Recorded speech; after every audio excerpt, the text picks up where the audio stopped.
আসমিনা বেগমক বঙালমৰা গাঁও পঞ্চায়তৰ ৰাইজে জনাইছে বিপুল সঁহাৰি। জয়ী হোৱা নিশ্চিত, আনুষ্ঠানিকতা বাকী আছে কেৱল। এই মন্তব্য ৬৫ নং বঙালমৰা গাঁও পঞ্চায়তৰ আঞ্চলিক সদস্য পদবীত প্ৰতিদ্বন্দ্বিতা কৰা আসমিনা বেগমৰ পিতৃ সমাজসেৱক আব্বাছ আলীৰ। আসমিনা বেগমৰ প্ৰতীক চিহ্ন হ'ল টিভি। ২ মে তাৰিখে অনুষ্ঠিত হ'বলগীয়া পঞ্চায়ত নিৰ্বাচনৰ দিনা আপোনালোকৰ বহুমূলীয়া ভোট দি মোৰ কন্যা আসমিনা বেগমক জয়যুক্ত কৰাব বুলি আশা কৰিলো। আৰ্থিক অৱস্থা দুৰ্বল থাকিলে দলীয় টিকট লাভ কৰা সম্ভৱ নহয়।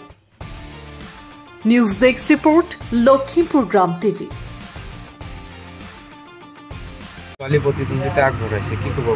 হয়, মোৰ ছোৱালী ৬৫ নং বঙালমৰা গাঁও পঞ্চায়তৰ পৰা আঞ্চলিক সদস্যৰ প্ৰাৰ্থিত্ব হিচাপে প্ৰতিদ্বন্দ্বিতা আগবঢ়াইছে আৰু তো মোৰ ছোৱালীৰ লগত ৪জন মানে কেণ্ডিডেট মুঠ ৫জনী হৈছে। গতিকে মই ভাবোঁ যে ৰাইজে মোক যিখিনি সহায় সহযোগিতা বা বিপুল আদৰণি জনাইছে, সেই হিচাপে মোৰ ছোৱালীজনীৰ জয় হোৱাটো মোৰ নিশ্চিত। যিহেতু মই এই অঞ্চলতেই সৰুৰ পৰাই ডাঙৰ হৈছোঁ, বিভিন্ন বন্ধু বান্ধৱ আছে, তেওঁলোকে মোক নানা ধৰণৰ ফোন কৰি মোক কৈছে যে আপোনালোকক আমি শুভেচ্ছা জনাইছোঁ। গতিকে সেই হিচাপে মানুহৰ প্ৰতি মই যিখিনি মানুহৰ লগত মৰম চেনেহ এইখিনি আজি যেন জাগ্ৰত অৱস্থাত পাইছেহে। গতিকে এই সময়ছোৱাত মই সঁচাকৈ আপ্লুত হৈছোঁ আৰু আনন্দ হৈছোঁ, যিহেতু ৰাইজে যে মোক ইমান ভাল পায় মই এই কথা ভাষাৰে প্ৰকাশ কৰিব নোৱাৰোঁ। গতিকে মই ৰাইজক আহ্বান জনাইছোঁ, আপোনালোকৰ ভোটটো চেদিল বেদিল নকৰি যাতে মোৰ ছোৱালীক টিভিশ্যনত দি বিপুল ভোটৰ ব্যৱধানত যাতে জয়যুক্ত কৰিব পাৰে, তাৰ কাৰণে মই ৰাইজৰ ওচৰত কাতৰ প্ৰাৰ্থনা জনাইছোঁ। আৰু ভৱিষ্যতে মোৰ ছোৱালীজনী নিৰ্বাচিত হ'লে মইতো ভাবোঁ আনুষ্ঠানিকতা বাকী আছে, বাকীখিনি কাম সম্পূৰ্ণ হৈছে বুলি ভাবোঁ। গতিকে এতিয়া মাত্ৰ বাকী থাকিল আনুষ্ঠানিকতা। গতিকে এইখিনি কাম হ'লেই মোৰ ছোৱালী আঞ্চলিক সদস্যৰূপে নিৰ্বাচিত হ'লে মই বঙালমৰাবাসী ৰাইজক মোৰ অন্তঃস্থলৰ পৰা আন্তৰিক অভিনন্দন জনাম।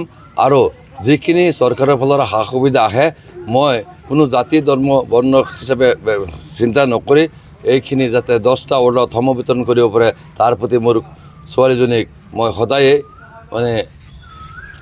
মানে যাতে অনুৰোধ জনাই থাকিম।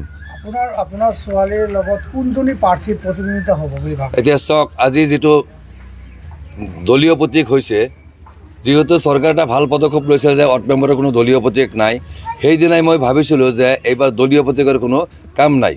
আৰু কংগ্ৰেছে আজিৰ পৰা নহয়, পূৰ্বৰ পৰাই যিহেতু পঞ্চায়ত নিৰ্বাচন আহিলে তেওঁলোকে টিকেটবিলাকৰ প্ৰতিযোগিতা লগাই পিছত গৈ প্ৰথমে ভাল প্ৰাৰ্থী বিচাৰি লাষ্টত গৈ বেয়া প্ৰাৰ্থীজনকে গতাই দিয়ে, যাক পইচাৰ বাহুবল আছে, টকা পইচা আছে, তাক দি দিয়ে।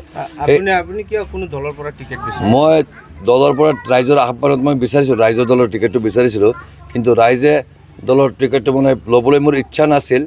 কাৰণ যিটো এই টিকেটটো পিছত গৈ 4-5জন প্ৰতিযোগিতা লগাই তেওঁলোকে নানা ধৰণৰ বিজ্ঞাপনা কৰি, কিন্তু মই কৈছিলোঁ যে আপোনালোকৰ ৰাইজৰ দল যিহেতু নতুন দল, ৰাইজক মাতি ৰাইজমেল পাতি কোনে কোনে আবেদন কৰিছে এই কথা ৰাইজক অৱগত কৰক, আৰু কোনজন উপযুক্ত ৰাইজে যাক বিচাৰে তাকেই টিকেটটো দিবৰ কাৰণে মই আহ্বান জনালোঁ। কিন্তু সেই ৰাইজৰ দলৰ নেতাকৰ্মীবিলাকে সেইটো নকৰি তেওঁলোকে গোপন বুজাবুজি কৰি টিকেটটো নতুনকৈ অহা কংগ্ৰেছৰ পৰা এজন প্ৰাৰ্থীক প্ৰদান কৰিছে। তাৰ কাৰণে ৰাইজ ক্ষোভিত হৈ আৰু এজন নিৰ্দলীয় যিবিলাক মানুহে যোগ্য আছিল পাবলৈকে সেইজনে নাপায়, এতিয়া নিৰ্দলীয় হিচাপে প্ৰতিদ্বন্দ্বিতা কৰিছে।